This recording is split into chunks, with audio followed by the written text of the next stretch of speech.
ప్రపంచంలో ప్రతి వాడు ఏదో పని చేసుకుంటున్నాడు మనం తప్ప. మా కాంట్రాక్టర్ తో చెప్పి పని ఏదైనా ఇప్పించరా? ఎలాంటి పనులు మేము చెయ్యం. డిగ్రీలు బిఏ, నేను ఎంఏ. ఇలా ఇచ్చాడేంట్రా? అయ్యి బాబోయ్, ఇంకేమైందిరా? మడతాడిపోయిందిరా బాబు.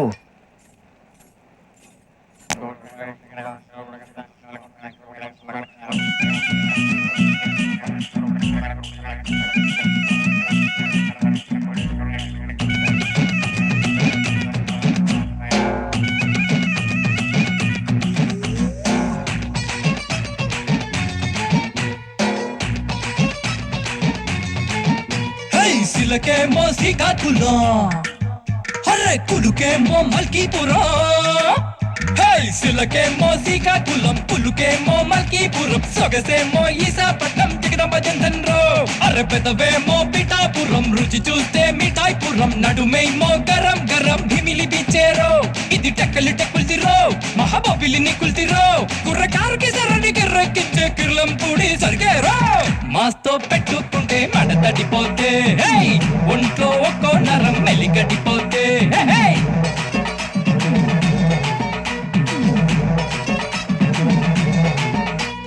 సిలకేమో శ్రీకాకుళం, హర్రే కులుకేమో మల్కీపురం.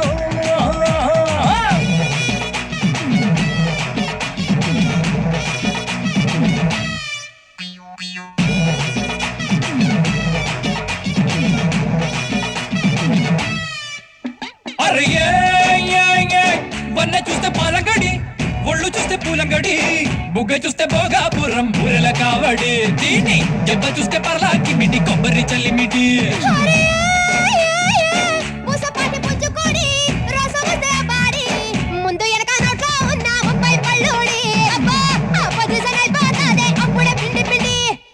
రాజమన్రే పలక దోర జాంపళ్ళ బండి, పూల బంటకి వచ్చి పాల వెండి సుక్కల్లో పక్కేసి లాగిస్తానా బండి.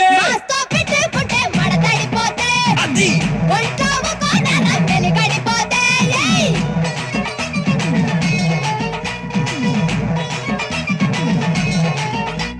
సిలకేమో శ్రీకాకుళం, హర్రే కులుకేమో మల్కీపురం.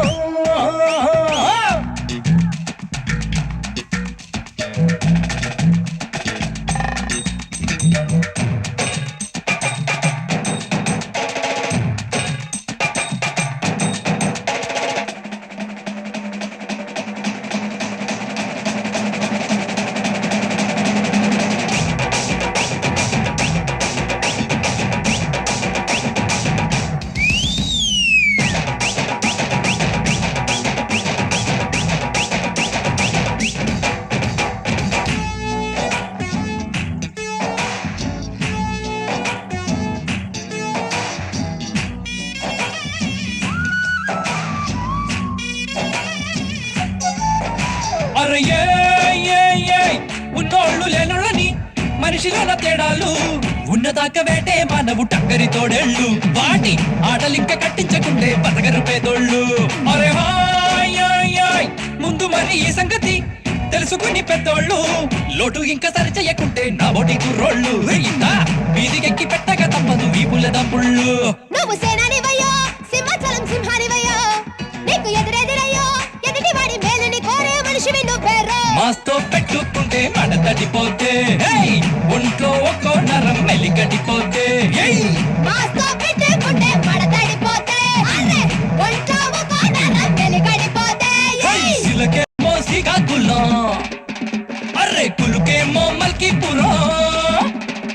సిలకేమో శ్రీకాకుళం, పులుకేమో మల్కీపురం, సొగసేమో ఈసాపట్నం, జగదంబ జంధన్రో. అర్రె పెదవేమో పిఠాపురం, రుచి చూస్తే మిఠాయిపురం, నడుమేమో గరం గరం భిమిలి బిచ్చేరో.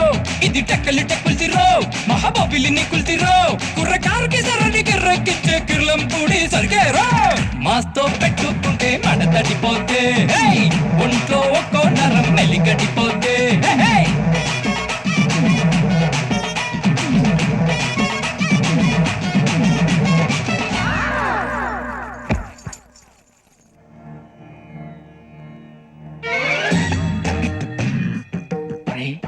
కళ్ళు మూసుకునే ఉన్నాడు, కొంపదీసి నిద్రపోతున్నాడేంటి?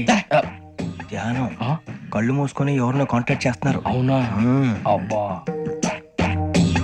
రామ్ ప్రసాద్, నీకు నిజం చెప్పాలంటే బాధగా ఉంది, కానీ చెప్పక తప్పదు.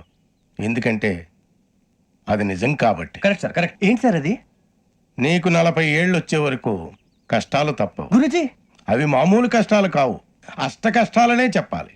ఉదాహరణకు అవి ఎలా ఉంటాయంటే, దొరక్క నీకు ఫుడ్ దొరికితే అది నీ నోటికందే లోగా నీ కాలో నీ చెయ్యో తగిలే మట్టిపాలైపోతుంది. నీ వాకలికి తట్టుకోలేక అప్పు కోసం ఎండను పడి వెళితే అక్కడ తాళం వేసి ఉంటుంది. మరో కఠోరమైన నిజమేమిటంటే, నీ దరిద్రాన్ని చూసి భరించలేక నీ భార్య లేచి వెళ్ళిపోతుంది. ఒక్కతేనా ఎవరితోనన్నా? తప్పు. అతని దురదృష్టాన్ని చూసి ఎగతాళి చేయకు రమణ. Sorry sir. ఇదయ్యా రాంప్రసాద్, నువ్వు ఈ 40 ఏళ్ళు ఈ నరకాన్ని అనుభవించక తప్పదు. 40 ఏళ్ళ తర్వాత అలవాటైపోతుంది. ఇక నువ్వు వెళ్ళొచ్చు. ఏమో వెంకటేశ్వరరావు, కులాసైనా రమ్మన్నారట. నీకు శుభవార్త చెబుదామని పిలిపించాను. ఏంటి గురుజీ? నీకు శుక్రమహాదశ ప్రారంభం అవబోతుంది. అంటే శనిగా సెట్ అయిపోయినట్టేనా? ఆల్మోస్ట్ అయిపోయినట్టే. మీరంతా టోపీలు పెట్టుకునే ఉద్యోగాలు కూడా చేసుకుంటారు. ఇప్పటిదాకా మేమందరికీ టోపీలు పెట్టాం కానీ మాకు మేమే టోపీలు పెట్టుకుంటాం ఎప్పుడు అనుకోలేదు గురుజీ. అదే విధి. మరి ఇప్పుడు బిల్ల బంటోతు నుంచి బీట్ కానిస్టేబుల్ వరకు అందరికి నెత్తిమి టోపీలు ఉంటాయి. అందులో ఏ ఉద్యోగం?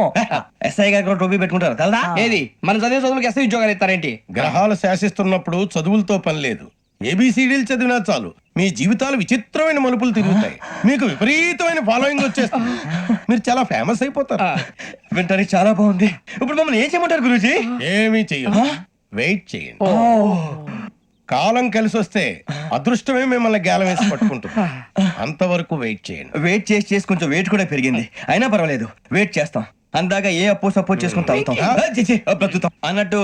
అప్పు అంటే గుర్తొచ్చింది, అప్పు మీద మీ అభిప్రాయం ఏంటి గురుజీ? ఏంటరా కింద నుంచి మీకు ఎదుగుతున్నాను రా. ఇక్కడేం చేస్తున్నారు? ఏ మన టైం బాగుందిరా. ఎవడన్నా అప్పిస్తున్నాడా ఏంటి? కాదురా, ఉద్యోగాలు ఇస్తారమ్మన్నాడు. గురూజీ చూసారా, చౌదరి గారు చెప్పింది నిజమే. మరి శుక్రమాదేశ్ మొదలైంది. ఇంతకీ ఎవరా మహానుభావుడు? నమస్కారం. నమస్తే. అయినరా నేను చెప్పింది? ఆహా, సాక్షాత్ ఎంప్లాయ్మెంట్ ఎక్స్చేంజ్ నడుచుకుంటూ వస్తున్నట్టు ఉంది. పదండి పట్టేద్దాం. నమస్కారం సార్. నమస్తే. వీలే సార్ మా ఫ్రెండ్స్. నమస్కారం. నమస్తే. నేను చెప్పానుగా, భగవాన్ గారు. ఆహా, పేర్లోనే దేవుడు ఉన్నాడు. లోపల కూడా పాజిటివ్ థింకింగ్ ఎక్కువ. ఇంతకీ మీరు ఇండియానా చైనీసా? India sir. మా ఫేస్ చూస్తారు అనిపించలేదు మీకు? భలే కామెడీ ఫీల్ అలా ఉన్నాడు. నేను అడిగేది ఇండియన్ రెస్టారెంటా చైనీస్ రెస్టారెంటా అని. నేనేది ఓపెన్ గా డిస్కస్ చేయను కదా. పేరు చూసుకుల్లో డిస్కషన్ పెడతాడు అనుకుంటే వీటేంట్రా హోటల్ అంటున్నాడు. బాబు ఎట్ ఫీల్ అవుతున్నాడు. అంతా మీ ఇష్టం ఉంటున్నాడు సార్. ఫస్ట్ చైనీస్ రెస్టారెంట్ కి వెళ్దాం. నెక్స్ట్ అక్కడ డిసైడ్ చేద్దాం. చాలా ఇబ్బంది పడుతున్నట్టున్నారు. నువ్వు చేత్తో తినే బాబు. నేను జనరల్ గా చైనీసే ప్రిఫర్ చేస్తాను. ఫ్యాట్ కంటెంట్ తక్కువ ఉంటది కదా. రేపు నుంచి మేము కూడా ఇదే ఫాలో అవుతాం. ఇంతకీ మీకు స్టీల్ ప్లాంటా, షిప్ యార్డా, ఏషియాడా, జింక, బంకా? బంకా, హెచ్పిసిఎల్. ఇవన్నీ దేనికి సార్? దేనికేంటి? ఉద్యోగం చేయడానికి. మీకు ఎందులో కావాలో చెప్పండి. నేను అమలపోతున్నారా? ఏంటయ్యా డిస్కషన్స్? మాకు నీ ఛాయిస్లు ఉంటాయి అనుకోలేదు. మీరు సడన్ గా జింకు బంకు అంటే సింక్ అవడానికి కొంచెం టైం పట్టింది. అదే అదే జేసీ గారు టోపీలు పెట్టుకుని ఉద్యోగం అన్నారుగా. వీటిలో టోపులు పెట్టుకునే జాబ్లు ఎక్కడ ఉన్నాయండి? అన్నిటిలోనే ఉంటాయి, వాటిలో కూడా ఉంటాయి. వాచ్మెన్ ఉద్యోగం కావాలా? ఇంతకీ మీరు అనే జాబ్ ఏంటి సార్? నేను చెప్పేది టోపులు పెట్టుకునే ఉద్యోగం కాదు, టైల్ కట్టుకునే ఉద్యోగం. అది టైల్ కట్టుకోవటం మాకు రాదు. వాళ్ళు కడతారులే. ఇంతకీ మీకు జిఎం కావాలనా, ఏజిఎం కావాలనా? అట్లా పిలుస్తున్నాడు చూడు బాబు. జిఎం అడిగితే ఎలా ఉంటారంట? ఏజీఎం అంటే వెంటనే కొంచెం పెద్దదిగా ఉంది. ఏజీఎం ఇప్పించండి సార్. అనుకున్నాను నువ్వు ఇది అడుగుతావని. జిఎం అంటే జనరల్ మేనేజర్, ఏజిఎం అంటే అసిస్టెంట్ జనరల్ మేనేజర్. తూచండి, మాకు జిఎంఏ కావాలి సార్. అది సరే కానీ భగవాన్ జీ, ఈ ఉద్యోగాలకి టోపులు పెట్టుకుని వెళ్ళొచ్చా? నీ ఇష్టం వచ్చినట్టు వెళ్ళొచ్చమ్మా. నాకు జింక్లో నాకు స్టీల్ ప్లేట్ నాకు బంకులో గానీ. కన్ఫ్యూజ్ చేయగానే ఆయన్ని అందరికీ ఒక చోట ఇప్పించండి సార్. కలిసి పని చేసుకుంటాం. జీతం ఎంతండి? 30,000 అంటే 40,000. వడ్డీ ఎంత? అప్పు కాదయ్యా, నీకు ఇచ్చే జీతం. అంటే తిరిగి ఒక్కలేదా? ఫ్రస్ట్రేషన్ లో ఉన్నట్టున్నాడు. అవునండి. నువ్వు ఇచ్చిన వాళ్ళు తీసుకోరు. మాకు అవసరం కూడా అదే. అంతేకాదు ప్రతి నెల గ్రాట్యుటీ, పిఎఫ్, సిఎఫ్. బియ్యం కూడా సార్? ఏ నువ్వు యాక్ చేస్తావా? భగవాన్ జీ, మీరు ఇదంతా ఎందుకు చేస్తున్నారు?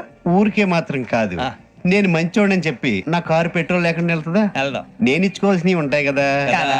ఇలా చూడు, అందుకని ఉద్యోగానికి వాళ్ళ ఆకారం తీసుకుంటా. మా గెటబుల్ చూసి మీరు అపార్థం చేసుకుంటున్నారు. మాకంత పొజిషన్ లేదండి బాబు. పోనీ నలుగురు కలిసి ఉద్యోగం చేసుకోవచ్చా? మీ దరిద్రం నాకు అర్థమైంది. థ్యాంక్స్. మీ నలుగురు కలిసి ఓ 1,00,000 రూపాయలు ఇవ్వండి చాలు. నేను నమ్మనరా, డబ్బుల విషయంలో అసలు నమ్మను. నాన్నగారు, మీరు అలా అంటాం భావ్యం కాదు. ఏదో జేసీ గారి సిఫార్సు వల్ల శని గారు సైడ్ అయ్యి శుక్రవారం దేశం మొదలైంది. ఉద్యోగం దానంతటి అదే వెతుకుంటూ వచ్చింది. అందుకని ఇంకేం కావాలో చెప్పండి. స్టీల్ ప్లాంట్ లో జీఎం అని పెద్ద పోస్ట్ అమ్మా. జీతం 30,000, నెల నెల ప్రమోషన్లు, సిఎఫ్లు, డిఎఫ్లు, పిఎఫ్లు, బిఎఫ్లు. ఇవన్నీ నువ్వు చదివిన చదువుకే. అబ్బాబే దీనికి చదువుకి సంబంధం లేదండి. చెప్పాను కదా శుక్ర మహాదశ. అది దాని పవర్ అనుకోండి, ఎఫెక్ట్ ఈ అనుకోండి. రోజుల్లో కూడా గ్రహాలు ఏటా nonsense. అబ్బా ఏంటండి వాడన్న ప్రతిదాన్ని ఇలా కొట్టి పడేస్తారు. చిన్నప్పటి నుంచి లక్షలకు లక్షలు పోస్ట్ చదివించారు. ఎహె, అమ్మా నువ్వు లేని పోనీ పెట్టుకో. లక్షలు ఎక్కడైనా ఊరుకోరా, మాట వరుస కదాలే. ఒక 25,000 ఇస్తే వాడి జీవితం సెటిల్ అయిపోతుంది అంటున్నాడుగా. అంతగా ఆలోచిస్తారేంటండి? అమ్మా నాకు ఉద్యోగం రాగానే మీ అందరి స్టీల్ ప్లాంట్ షిఫ్ట్ చేస్తే ఓకే. నువ్వు చెప్పేదంతా కరెక్టేనా? నాన్నగారు మీకు అంత అనుమానం అది ఇవ్వకండి. సర్లే, ఇప్పటికిప్పుడు అంత డబ్బు అంటే కష్టం గానీ నా కెనటిక్ హోండా అమ్మాలి. నాకు తెలుసు మీరు ఆ నిర్ణయం తీసుకుంటారని, అందుకే పార్టీని పట్టుకొచ్చాను. బయట వెయిటింగ్.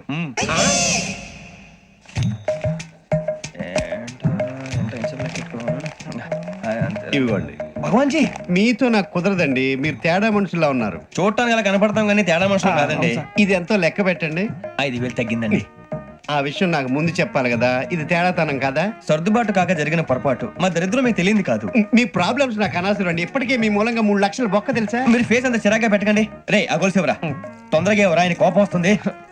ఇదిగో తీసుకోండి. తీసుకోండి ప్లీజ్. భగవాన్ గారు తీసుకోండి సార్ ప్లీజ్. భగవాన్ గారు మీ కోపం తగ్గిందా? కోపం కాదు వెంకటేశ్వర గారు, ఎందుకో భరించలేను, అది నా బలహీనత. ఇవన్నీ వదిలేయండి, ఇంకోసారి పొరపాటు జరగదు. మేము ఎప్పుడు జాయిన్ అవ్వాలో చెప్పండి, కొత్త బట్టలు కొనుక్కోవాలి. మీరు ఆ పనిలో ఉండండి. పొద్దున్నే గుడికి వెళ్ళి 9:30 కల్లా, మొన్న వచ్చారే ఆ ఆఫీస్కి వచ్చేయండి. మీ అపాయింట్మెంట్ ఆర్డర్స్ రెడీగా ఉంటాయి. 8:30కి వచ్చేస్తాం. మీరు వచ్చిన వాళ్ళ తలుపులు తీరు. మీ కంగారు నేను అర్థం చేసుకోగలను. ఇంతకాలం పని లేక స్తంభించిపోయిన మీ జీవితాలు ఇక నుంచి వేగం పుంజుకుంటాయి. చేసుకో. నీకు ఇష్టం క్రికెటర్ ఎవర్రా? Mister dependable. ఆడేవడరా? ఓ నీ క్రికెట్ లో విజ్ఞాన ప్రదర్శనలో ద్రావిడు. డిఎస్కో వేసావా? నీకు ఇష్టమైన నటుడు బాలకృష్ణ. సమర్సింహారెడ్డిలో డీటెయిల్స్ వద్దు, డిఎస్కో.